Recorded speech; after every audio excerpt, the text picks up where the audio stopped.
Eleanor Morgan was just an ordinary woman trying to live a peaceful life. At 42 years old, with laugh lines beginning to form around her eyes and strands of silver appearing in her chestnut hair, she had the kind, patient demeanor you'd expect from someone who had spent nearly 2 decades teaching kindergarten. She lived in a modest single-story home on Maple Street that she had purchased 12 years ago with her then-husband Thomas. The house itself was nothing extraordinary. 3 bedrooms, 2 bathrooms, with faded blue siding that Eleanor kept meaning to repaint one of these summers. But what made the property special, what made it truly hers, was the backyard. When Eleanor and Thomas had first bought the house, the backyard had been nothing but patchy grass and a forgotten swing set left by the previous owners. After the divorce 3 years ago, when Thomas moved to Arizona with his new girlfriend, Eleanor had thrown herself into transforming that neglected space. It became her therapy, her passion project, her way of reclaiming her life. "I'm making something beautiful," she had told her sister on the phone during those first difficult months of living alone. "Something that's just for me." And she had succeeded. What once was barren was now bursting with life. Along the fence line, Eleanor had planted lavender and rosemary that sent fragrant waves through the air when summer breezes blew. In one corner stood a small vegetable garden where she grew tomatoes, bell peppers, and zucchini. The harvest wasn't much, but there was something deeply satisfying about making dinner with vegetables she had grown herself. The centerpiece of the yard was a cozy seating area beneath a pergola that Eleanor had built with help from her brother-in-law. She had draped fairy lights across the top and positioned comfortable outdoor furniture underneath. This became her favorite spot to grade papers in the afternoon sun or read novels with a glass of iced tea as the day cooled into evening. "You're your own little slice of paradise," her friend Judy had commented during one of their weekend coffee dates. Eleanor had smiled at that. Paradise seemed like a strong word for her humble garden, but she couldn't deny the peace it brought her. Most evenings after school, Eleanor would change out of her work clothes into comfortable shorts and a t-shirt, put on her gardening hat, and spend an hour or two tending to her plants. The neighborhood was usually quiet at that time, with just the distant sounds of children playing and the occasional dog barking. "Hello there, little ones," she would murmur to her seedlings, checking their progress. Her students always giggled when she admitted she talked to her plants, but Eleanor maintained it helped them grow. "Look at you stretching toward the sun. That's it." On weekends, the backyard became Eleanor's all-day sanctuary. She would wake up early, make a pot of coffee, and take her breakfast outside to watch the morning birds visit her feeder. Cardinals, chickadees, and occasionally a vibrant blue jay would stop by, providing company and entertainment. The neighbors on either side of Eleanor were friendly, but respectful of privacy. To the left lived the Hendersons, an elderly couple who sometimes shared cuttings from their prized hydrangea bushes. To the right was a young family with twin boys, who occasionally kicked balls over the fence, followed by sheepish apologies as they came to retrieve them. Behind Eleanor's property was an empty house that had stood vacant for nearly a year.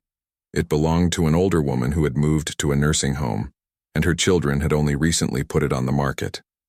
Eleanor had grown accustomed to the privacy, with no eyes looking into her yard from that direction. So when the sold sign appeared on the property behind hers one Tuesday in April, Eleanor felt a flutter of curiosity mixed with slight apprehension. New neighbors were always a gamble. "Let's hope they're nice," she said to herself as she watered her newly planted sunflower seeds that evening. "Maybe they'll love gardening too." For the next few weeks, Eleanor watched with interest as moving trucks came and went. She caught glimpses of furniture being carried in and workers coming to make repairs, but she hadn't yet seen the new owners. School was particularly busy with spring assessments, so she didn't have much time to dwell on it.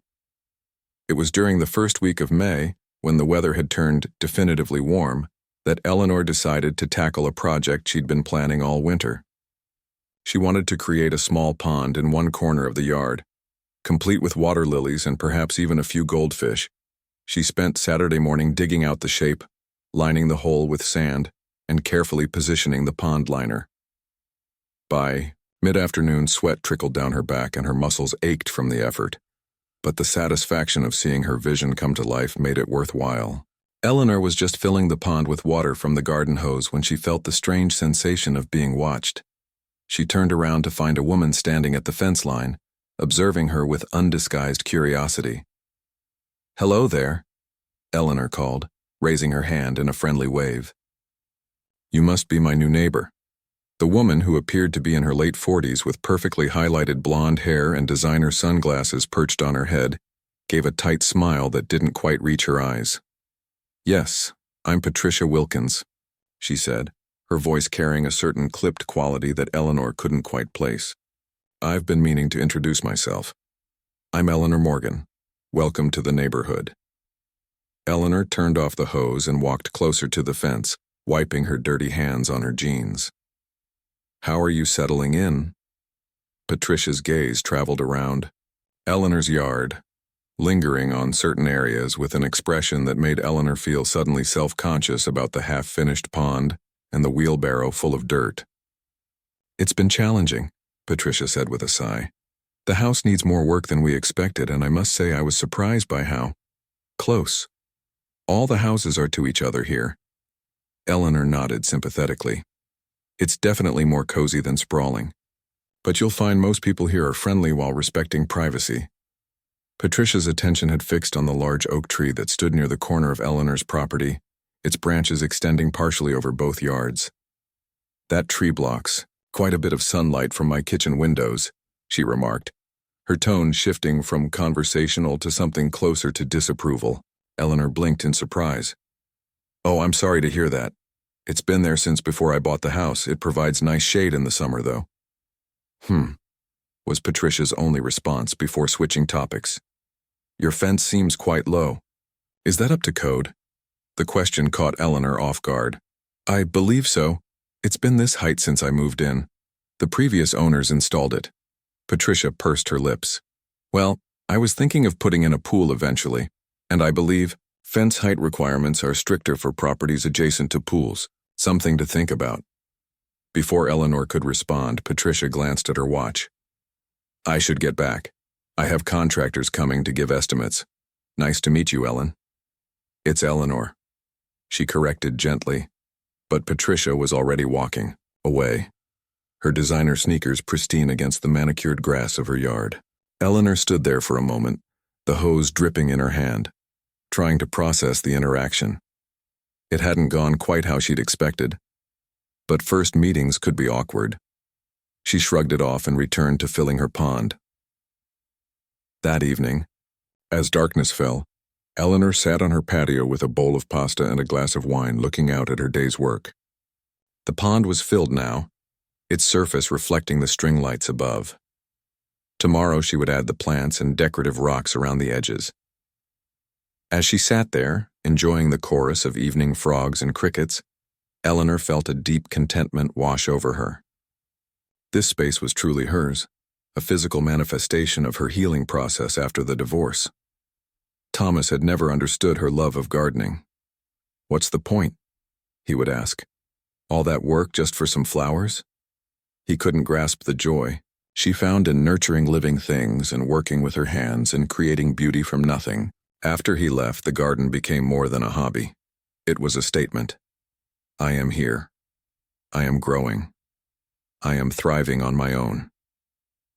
Eleanor took another sip of wine and looked up at the stars appearing in the twilight sky. Tomorrow was Sunday, another full day she could dedicate to her backyard paradise. She had plants to position around the pond, summer bulbs to plant, and maybe she'd finally hang that birdhouse her class had given her as an end-of-year gift last June. Little did Eleanor know that her peaceful backyard routine was about to face an unexpected challenge. The brief encounter with Patricia Wilkins was just the beginning of what would become the strangest neighbor situation she had ever experienced.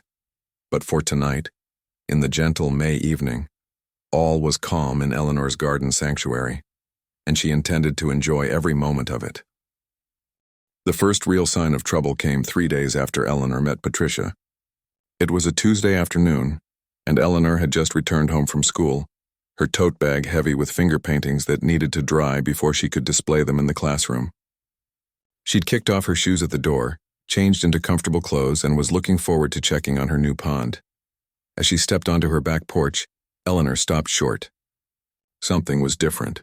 She scanned her yard, trying to pinpoint what had changed. Then she saw it. The rose bush near the fence line had been drastically cut back, nearly half of its growth gone. "What on earth?" Eleanor murmured, walking over to inspect the damage. The cuts weren't ragged like storm damage. They were clean, deliberate snips made with garden shears. That rose bush had been thriving, with buds that were just days away from blooming into the deep red flowers that Eleanor loved. A folded piece of paper was tucked into the fence slats nearby. Eleanor pulled it free and unfolded it to find a note written in neat, slanted handwriting. "Your roses were extending onto my property. I've taken the liberty of trimming them back to the appropriate boundary line. Please maintain your plantings more carefully in the future. Patricia Wilkins." Eleanor read the note twice, a knot forming in her stomach. She looked at the rose bush again, noticing how it had been cut exactly at the fence line with no regard for the health of the plant or its natural shape. It would recover eventually, but it wouldn't bloom properly this season. She glanced toward Patricia's house but saw no sign of her neighbor. With a sigh, Eleanor folded the note and put it in her pocket. She would talk to Patricia about this tomorrow.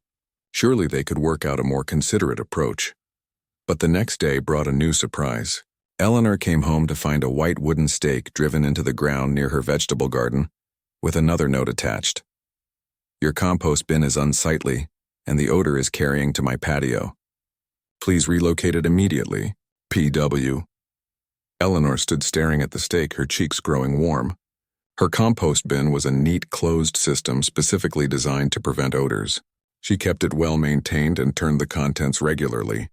It was positioned in the corner of her yard, partially hidden by decorative grasses and at least 20 feet from the fence line. "This is ridiculous," Eleanor muttered to herself. She pulled the stake from the ground and marched toward Patricia's house, determined to have a calm but direct conversation. She rang the doorbell twice before Patricia answered, wearing white linen pants and a cashmere sweater that seemed impractical for a regular Wednesday at home. "Oh, Ellen," Patricia said, her eyes flicking to the stake in Eleanor's hand. "Is there a problem?" "It's Eleanor," she corrected again, keeping her voice steady. "And yes, I wanted to talk about this. My compost bin is well maintained and doesn't produce odors. It's also quite far from our shared fence." Patricia's expression remained neutral, but her eyes narrowed slightly. "Perhaps your sense of smell isn't as sensitive as mine. I was entertaining friends yesterday and they commented on it as well. I'm sorry if that was the case," Eleanor said, though she doubted the story. "But I'd appreciate it if you'd talk to me directly about concerns rather than leaving notes and stakes in my yard. Also, I noticed you trimmed my rose bush without asking me first." Patricia's posture stiffened. "That bush was encroaching on my property line. I have every right to trim anything that crosses that boundary." "Technically, yes," Eleanor conceded, "but common courtesy would suggest talking to me first. That particular rose variety needs specific pruning techniques, and cutting it the way you did will prevent it from blooming this year." "Well, I'm sorry your plant is so temperamental," Patricia said, not sounding sorry at all. "But I have plans for a garden redesign and I can't have your overgrown plants interfering." Eleanor took a deep breath, reminding herself to stay calm. "I understand. In the future, please just let me know and I'll be happy to maintain the boundary myself." Patricia gave a tight smile that didn't reach her eyes. "Fine, and the compost bin? I'll review it, but I don't believe it's causing any issues," Eleanor said firmly. "Have a good evening, Patricia." As she walked back to her own house, Eleanor felt a mix of frustration and unease. The conversation hadn't gone as she'd hoped, and something told her this wouldn't be the end of the matter. She was right. Over the next 2 weeks, Patricia's interference escalated. Eleanor came home one day to find that the bird feeder nearest to the shared fence had been moved and placed on her back porch, with a note claiming it was attracting rodents. Another day, she discovered someone had rearranged the rocks around her new pond, with several of the larger decorative stones missing completely. The most baffling incident happened when Eleanor was working late at a parent-teacher conference. She returned home after dark to find her garden lights unplugged, and a printed page from the Neighborhood Association handbook on her porch swing, with a section about light pollution highlighted in neon yellow. "This is getting out of hand," Eleanor told her sister Lisa during their weekly phone call. "I've tried being reasonable. I've tried talking to her directly. Nothing works. She sounds like a nightmare, Lisa said. Have you thought about putting up a camera? At least then you'd have proof she's coming onto your property. Eleanor had considered it but felt uncomfortable with the idea of surveillance. It seemed so extreme for what should be a simple neighbor relationship. I want to give her one more chance to act like a reasonable adult, Eleanor decided. That chance came sooner than expected. The following Saturday morning, Eleanor was enjoying her coffee on the porch when she spotted Patricia walking purposefully across her backyard, carrying a tape measure and a notebook. "Excuse me," Eleanor called out, setting down her mug. "Patricia, what are you doing in my yard?" Patricia looked up, seeming more annoyed at the interruption than embarrassed at being caught trespassing. "I'm taking measurements. The HOA guidelines state that structures need to be at least 12 feet from property lines, and I suspect your pergola is too close." Eleanor walked over, her patience finally wearing thin. "First of all, you're trespassing. You can't just enter someone's property without permission. Second, that pergola has been approved by the HOA when it was installed 3 years ago." "Well, regulations change," Patricia sniffed, jotting something in her notebook.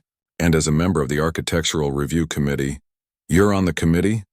Eleanor interrupted, surprised. Patricia had only lived in the neighborhood for a few weeks.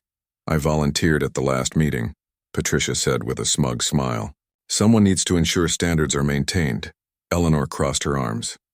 "Patricia, I need you to leave my yard now. If you have concerns about my property, you can submit them through proper channels, but you cannot continue to enter my yard without permission or alter my garden." Patricia's face hardened. "I don't think you understand how things work here, Ellen. I'm trying to improve property values for everyone. Your rustic gardening style might be charming to some, but it brings down the overall aesthetic of the neighborhood." The condescension in Patricia's voice made Eleanor's temper flare, but she kept her tone level. "It's Eleanor, and I've lived here for 12 years without complaints from anyone else. Now please leave." With obvious reluctance, Patricia turned to go, but not before saying over her shoulder, "You'll be receiving a formal notice about several violations by next week. I suggest you start making changes now." As Eleanor watched Patricia march back to her own yard, she knew the situation had moved beyond simple misunderstandings or different preferences. This woman was deliberately trying to assert control over Eleanor's property and peace of mind. That evening, instead of enjoying her usual relaxing time in the garden, Eleanor sat at her kitchen table with a legal pad, documenting every incident with Patricia so far. The trimmed rosebush, the compost bin complaint, the moved bird feeder, the unplugged lights, the trespassing. Each incident on its own seemed petty, but together they formed a pattern of harassment. She also dug out her HOA handbook and carefully reviewed every guideline related to landscaping, structures, and property boundaries. As she suspected, her garden complied with all requirements. The pergola had been properly approved. The fence was regulation height, and there were no restrictions on compost bins as long as they were maintained. Eleanor sipped her tea, thinking hard about what to do next. She didn't want a war with her neighbor, but she also wasn't willing to let Patricia bully her out of enjoying the backyard she'd worked so hard to create.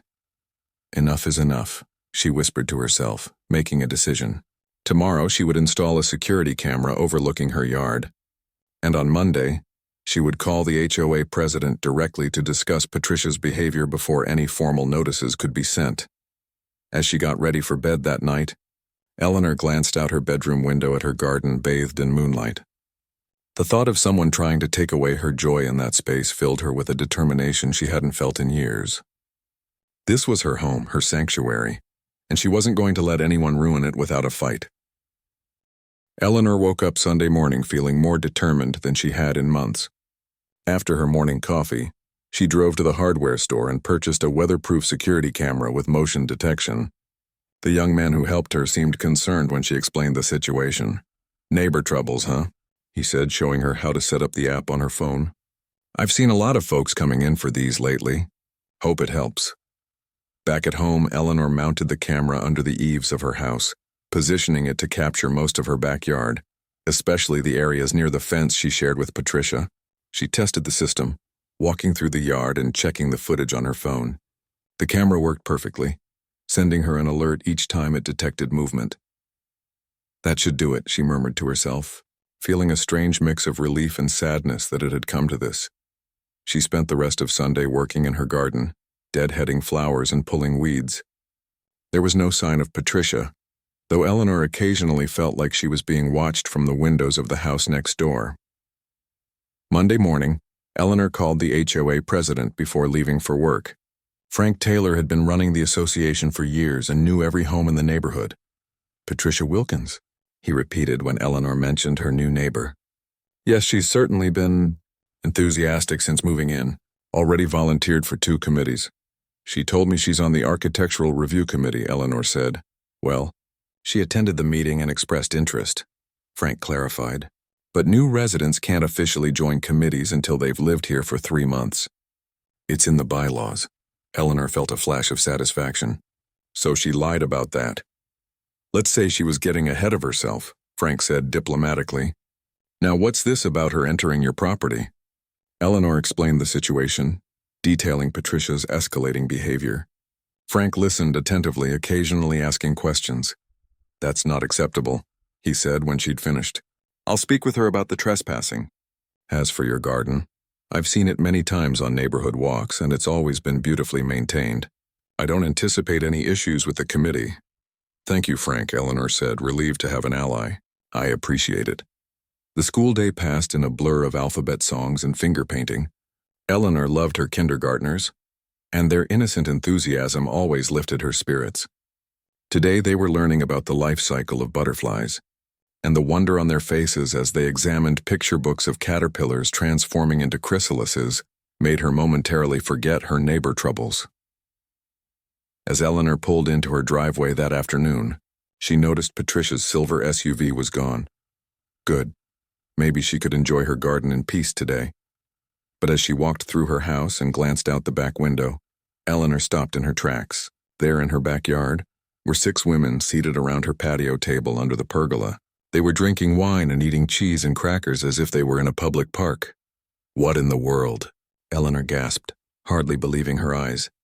She hurried through the house and out the back door. The women looked up as she appeared, but only Patricia seemed concerned by her arrival. The others smiled pleasantly, clearly unaware they were trespassing. Hello, one woman called out. You must be Ellen. Patricia has told us about her neighbor with the lovely garden. Eleanor stood frozen for a moment, trying to process the scene. It's Eleanor, she corrected automatically. And I'm sorry, but what are you all doing in my backyard? The women exchanged confused glances. A woman with short gray hair spoke up. Patricia invited us for our book club meeting. She said she had permission to use this space. All eyes turned to Patricia, whose face had flushed red. I thought it would be fine, she said stiffly. You're hardly ever out here during the day, and we needed somewhere shady to meet. Eleanor took a deep breath, struggling to maintain her composure. Patricia, you know very well that you don't have permission to be in my yard, let alone host a gathering here. This is private property. We've been here for over an hour and you weren't even home, Patricia said defensively. What difference does it make? The difference, Eleanor said, her voice shaking slightly with anger, is that this is my home, not a public space. You can't just use someone else's property because they're not there. The other women were now looking uncomfortable, gathering their belongings and murmuring apologies. We had no idea, the gray-haired woman said, clearly embarrassed. Patricia told us she had an arrangement with you. There is no arrangement, Eleanor said firmly, and I'd appreciate it if you all left now. The women quickly packed up their wine glasses and books, shooting reproachful looks at Patricia as they filed out through the side gate. Patricia lingered behind, her expression a mix of embarrassment and defiance. You're overreacting, she said once the others had gone. I was just trying to be neighborly and share the space. Eleanor could hardly believe what she was hearing. Neighborly? You've been trespassing, damaging my plants, and now you've brought strangers into my yard without permission. There's nothing neighborly about your behavior, Patricia sniffed. Well, your reaction certainly confirms what I've told the HOA board about your attitude. I was trying to give you the benefit of the doubt, but clearly, get out, Eleanor interrupted, pointing to the gate. Now, and don't come back unless you're invited. With a final glare, Patricia stalked off, leaving behind a half-empty wine bottle and a plate of cheese. Eleanor sank onto one of her patio chairs, her hands trembling with adrenaline and anger. She pulled out her phone and checked the security camera footage. Sure enough, it had captured Patricia leading her friends into the yard, pointing out features of the garden as if she owned the place, and setting up their little party. As Eleanor watched the footage, she noticed something that made her heart sink. Patricia had led the women around the yard before settling at the patio table, and at one point she had stopped by Eleanor's prized rose bushes. While the others were admiring the pond, Patricia had deliberately snapped off several stems of roses that were just beginning to bloom. "That's it," Eleanor said aloud, rewinding and watching the footage again to be sure. She had tried to be reasonable. She had tried to be patient. But this was the final straw. She forwarded the video to her email, then called Frank Taylor again. This time she got his voicemail. "Frank, it's Eleanor Morgan. There's been another incident with Patricia Wilkins. She hosted a book club in my backyard without permission while I was at work, and my security camera caught her deliberately damaging my plants. I'd like to file a formal complaint with the HOA. Please call me back as soon as possible." After hanging up, Eleanor walked around her yard, assessing the damage. Besides the broken rose stems, she found napkins and a cheese knife that had fallen under the patio table, and one of her garden decorations had been moved to serve as a wine bottle holder. As she picked up the broken rose stems, a wave of sadness washed over her. These weren't just plants to her. This garden represented her healing, her independence, her joy after a painful divorce. Each flower, each carefully placed stone, each string of lights had been chosen with care to create her own private haven, and Patricia had trampled all over it without a second thought. Eleanor carried the broken roses inside and put them in a vase of water. They were beautiful blooms, deep crimson with velvety petals, and they would have looked stunning on the bush for days to come.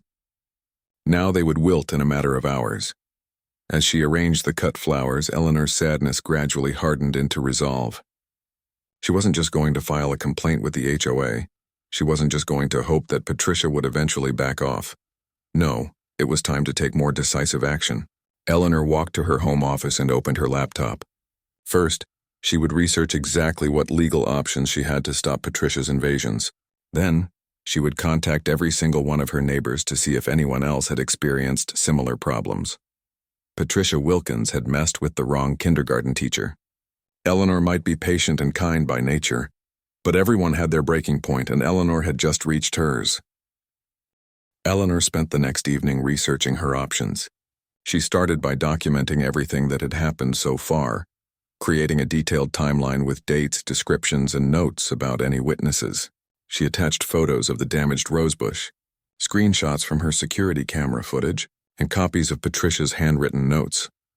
"This is like preparing for a parent-teacher conference with a difficult family," she muttered to herself as she organized her evidence.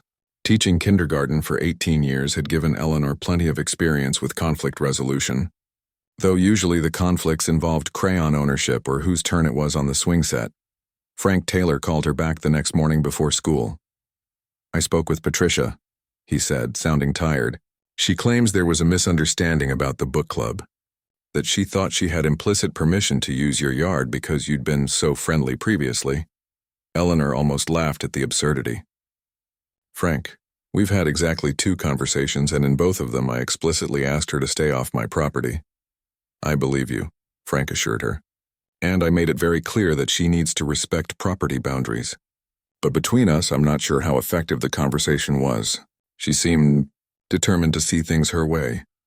"I was afraid of that," Eleanor sighed. "That's why I've been documenting everything. Do you think I need to get a lawyer involved?"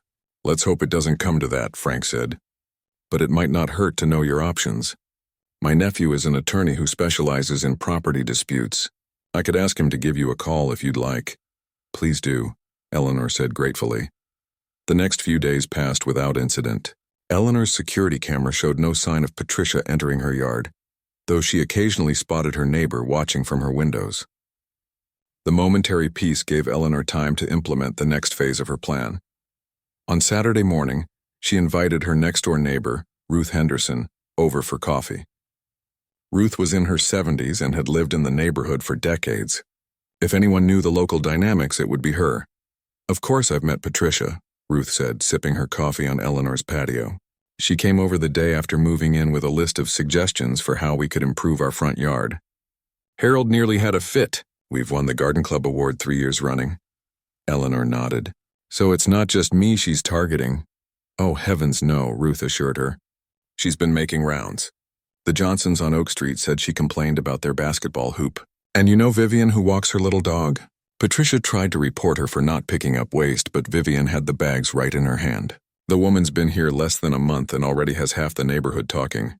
This was exactly what Eleanor had hoped to hear. Not that others were being harassed, of course, but that she wasn't alone in her experience. I'm thinking of organizing a neighborhood meeting, Eleanor said, just to get everyone on the same page about property boundaries and maybe review the actual HOA guidelines, not Patricia's version of them. Ruth's eyes lit up. What a wonderful idea. You could host it here, show everyone your lovely garden. That would certainly make a point. By the end of their conversation, they had a plan.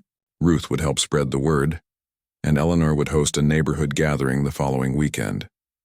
Over the next few days, Eleanor continued her documentation while also preparing for the meeting.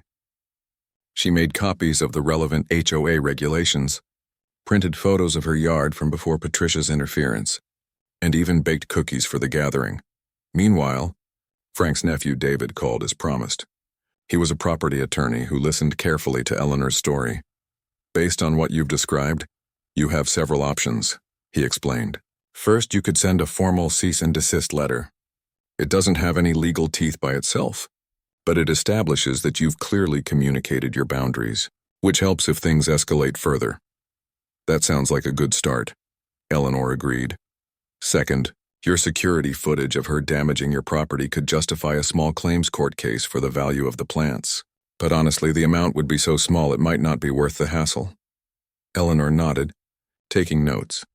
The nuclear option would be to seek a restraining order, but courts typically reserve those for situations with personal safety concerns, not property disputes. However, David continued, if she continues to trespass despite clear warnings, that option becomes more viable.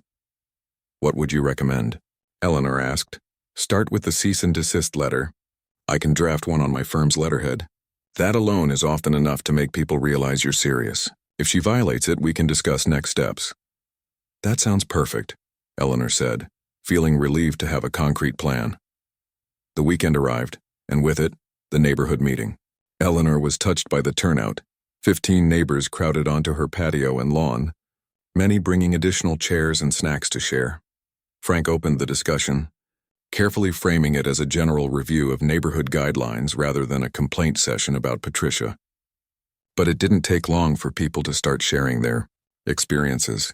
She told me my mailbox violated regulations because it's half an inch too tall, said Bob from across the street. She left a note, saying our children were being too loud in our own backyard, added Diane, a mother of twins. She measured my fence with a tape measure while I was watching through the window, exclaimed another neighbor. Eleanor listened quietly, taking notes. When everyone had spoken, she shared her own experiences, showing the security camera footage of Patricia in her yard with the book club and breaking the rose stems.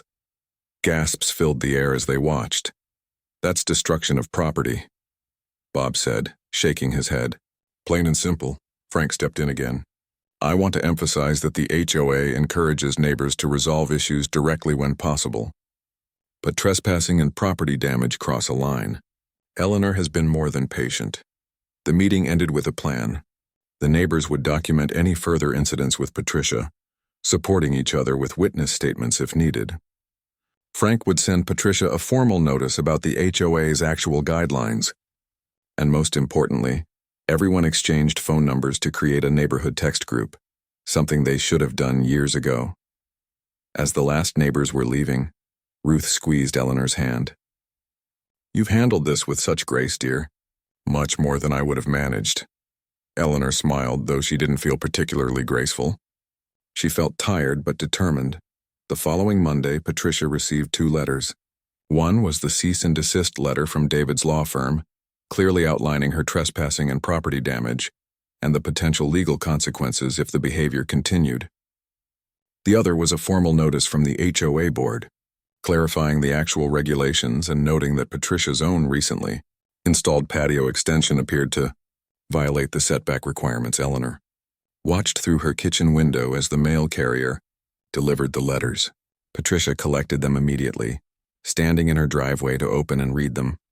Even from a distance, Eleanor could see her neighbor's face reddening as she scanned the pages. For a moment, Patricia looked up directly at Eleanor's house, her expression a mix of shock and anger.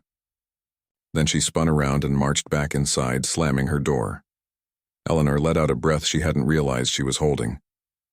The ball was in Patricia's court now. That evening, Eleanor sat in her garden enjoying the peaceful sounds of birds settling in for the night. Her phone buzzed with a text from Frank. Received a strongly worded email from P claiming harassment and threatening legal action. Board is united behind you. Don't worry, Eleanor wasn't worried. She had done everything by the book and she had the neighborhood's support. For the first time in weeks, she felt confident that her garden sanctuary would remain her own. As dusk settled, Eleanor's security camera pinged with an alert. She picked up her phone, heart racing slightly, and checked the footage. There was Patricia standing at the edge of Eleanor's property just outside the fence line. She appeared to be taking photos with her phone, carefully staying off Eleanor's lawn but documenting every inch of the garden from the perimeter. Eleanor watched, remaining calm. Let her look. Let her take all the pictures she wanted. Everything was in order. And now Patricia knew that Eleanor wasn't going to be bullied or intimidated. The next move in this strange neighborhood chess match would be Patricia's. And Eleanor was ready for whatever came next. For 3 days following the cease and desist letter, Patricia seemed to be keeping her distance. Eleanor's security camera showed no activity, and there were no new notes or complaints. The momentary peace allowed Eleanor to focus on her garden again, replanting some areas that had been damaged and adding new summer flowers. On Thursday afternoon, Eleanor came home from school to find a thick envelope in her mailbox. Inside was a formal-looking letter from Wilkins & Associates Legal Services, claiming that Eleanor's garden violated multiple city codes and HOA regulations. The letter demanded that she remove several plantings, relocate her pond, and take down her pergola within 7 days or face legal action. Eleanor's hands trembled slightly as she read the threatening language, but then she noticed something odd about the letterhead. She pulled out her phone and did a quick search. As she suspected, there was no law firm called Wilkins & Associates registered in their state. The letter was a fake, clearly created by Patricia herself to intimidate Eleanor. She immediately called David, Frank's nephew, and emailed him a copy of the letter. This is actually good news for us, David said after reviewing it. Impersonating a law firm is a serious offense. Keep the envelope and the letter with all your other documentation. Eleanor was still processing this information when her doorbell rang. She opened the door to find a uniformed police officer standing on her porch. Ms. Morgan? The officer asked, consulting his notepad. I'm Officer Reynolds. We received a complaint about potential property damage. Do you have a few minutes to talk? Eleanor's heart raced, but she kept her composure. Of course, officer. What's this about? A neighbor reported that you've been retaliating against her by damaging her landscaping and tampering with her security cameras, he explained. Ms. Wilkins provided us with a statement this morning. Eleanor almost laughed at the absurdity. That's completely false, officer. I've never set foot on Ms. Wilkins's property. In fact, I have documentation showing that she's been the one trespassing on my property. Would you like to see it? The officer looked relieved. Yes, that would be helpful.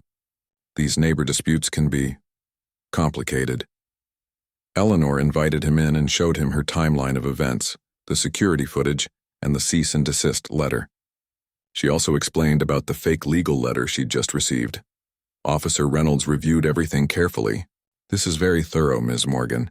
Based on what I'm seeing, it appears Ms. Wilkins may have filed a false report. That's actually an offense in itself. I don't want to press charges, Eleanor said quickly. I just want her to leave me alone and stay off my property. The officer nodded. I understand. I'll have a conversation with Ms. Wilkins to clarify the situation. Making false reports to police ties up resources we need for real emergencies. He handed Eleanor his card. Call me directly if there are any further incidents. After the officer left, Eleanor felt drained. She sat on her porch swing, trying to understand how a simple neighborhood relationship had spiraled into police involvement. She texted Frank to update him on the situation. A few hours later, Eleanor was making dinner when she heard a commotion outside. She peeked through her window to see Officer Reynolds talking to Patricia in her driveway. Patricia was gesturing wildly, her face red with anger. The officer maintained his calm demeanor, occasionally writing in his notepad. Eleanor turned away from the window, not wanting to spy. Whatever was happening, she trusted the officer to handle it professionally. The next morning was Friday, the last day of school before summer break. Eleanor was busy with end-of-year activities and saying goodbye to her students. After a teary farewell to her class, she stayed late cleaning her classroom and preparing it for the summer months. It was nearly evening when she arrived home, carrying a box of student artwork and gifts from parents. As she turned into her driveway, she noticed something odd. Patricia's house looked different. All the curtains were drawn, and there was a large moving truck parked out front. Workers were carrying furniture and boxes from the house to the truck. Patricia stood in the driveway, directing the movers and looking stressed. Eleanor parked her car and walked inside her own house, wondering what was happening. She had barely set down her box of classroom mementos when her phone rang. It was Ruth Henderson, did you see? Ruth asked excitedly. Patricia's moving out. Harold just spoke with one of the movers who said they're taking everything to a storage facility today. But she just moved in a few weeks ago, Eleanor said, confused. Why would she be leaving already? Well, Ruth lowered her voice conspiratorially. According to Frank, who heard it from the HOA treasurer, Patricia's been having financial problems. Apparently, she stretched herself too thin buying the house, and when the HOA fined her for that unauthorized patio extension, she couldn't pay it. And there's more. Frank said the police visit yesterday was the last straw. She's putting the house back on the market immediately. Eleanor sat down, processing this information. She felt a complex mix of emotions. Relief that the situation was resolving itself, but also a strange kind of sympathy for Patricia. Financial troubles could make anyone act out in unusual ways. Over the weekend, the moving truck finished its work, and Patricia's house stood empty once again. Eleanor spotted Patricia only once more, doing a final walkthrough of the property with a real estate agent. Their eyes met briefly across the fence, but Patricia quickly looked away and hurried back inside. By Monday, a for sale sign stood in the front yard of Patricia's house, and she was gone. The summer stretched before Eleanor, peaceful and full of possibility. With school out for the next 2 months, she could fully devote herself to her garden again. The neighborhood gradually returned to its usual friendly rhythm, perhaps even more connected than before thanks to the new text group and the shared experience they'd all been through. One warm evening in late June, Eleanor hosted a small garden party for her closest neighbors. Ruth and Harold brought their famous potato salad, Frank contributed homemade lemonade, and others arrived with dishes and desserts to share. They sat under Eleanor's pergola, enjoying the gentle summer breeze and the colorful flowers all around them. You know, Ruth said, raising her glass, I think we should thank Patricia. Everyone looked at her in surprise. Not for her behavior, of course, Ruth clarified with a chuckle, but look at what's come from it. We're all closer now. We know our HOA guidelines better than ever, and Eleanor's garden is more beautiful than before. It was true. In replanting the areas Patricia had damaged, Eleanor had taken the opportunity to try new varieties and arrangements. The garden had evolved, becoming even more vibrant and personal. Plus, added Frank, the young couple buying Patricia's house seems lovely. They're expecting their first child and were asking about neighborhood babysitters. A much better fit for our community. They all clinked glasses, celebrating not just Patricia's departure but the strength of their neighborhood bonds. Later, after everyone had gone home, Eleanor sat alone in her garden as twilight settled around her. She thought about the strange journey of the past few months, from the anxiety and anger she'd felt at Patricia's invasions to the unexpected gifts that had emerged from the conflict. She had discovered her own strength, made deeper connections with her neighbors, and even improved her beloved garden. The motion sensor lights came on as darkness fell, illuminating the pathways and flower beds. Eleanor had added more lights recently, creating a magical evening atmosphere. She could sit out here for hours now, enjoying her sanctuary without worry or fear of intrusion. As summer deepened, Eleanor's garden became a neighborhood gathering spot. The children from next door helped her feed the goldfish she'd added to her pond. Ruth shared cuttings from her prized hydrangeas, which now bloomed along Eleanor's fence line. Frank often stopped by in the evenings to discuss HOA matters in the pleasant setting of her patio, rather than in stuffy indoor meetings. 1 year after Patricia's brief and tumultuous stay in the neighborhood, few people even remembered her name. The house behind Eleanor's was now home to the young family with their new baby, who occasionally waved to Eleanor from their kitchen window. The garden had healed as gardens do. The roses that Patricia had broken grew back stronger than before, climbing along the fence with abundant blooms. The pond that she had criticized was now a thriving ecosystem with water lilies, goldfish, and even a visiting frog that Eleanor's kindergarten class had named Hopper during their end of year.